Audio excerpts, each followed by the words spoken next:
যুক্তরাষ্ট্র ও ওয়েস্ট ইন্ডিজে আসন্ন টি-20 বিশ্বকাপ 2024-এর সেমিফাইনাল নিয়ে ভবিষ্যদ্বাণী করেছেন ভারতের সাবেক ক্রিকেটার মোহাম্মদ কাইফ।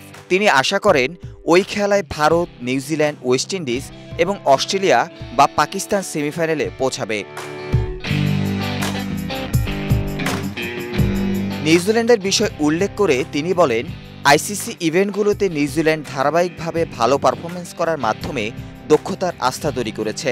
এসব বিষয় তাদের শীর্ষ 4-এ থাকার প্রবণতা বৃদ্ধি করেছে। তিনি আরও মনে করেন, ওয়েস্ট ইন্ডিজ যেহেতু তাদের ঘরের মাঠে খেলছে, তাই তারা অন্যদের জন্য বিপজ্জনক হতে পারে। তিনি বলেন, অস্ট্রেলিয়া বা পাকিস্তান তাদের মধ্যে কেউ সেমিফাইনালে আসবে কিনা তিনি নিশ্চিত নন। যদি পাকিস্তান আসে, তাহলে ভারত যদি সেমিফাইনালে বা ফাইনালে তাদের সঙ্গে খেলতে পারে, বিষয়টি দারুণ হবে।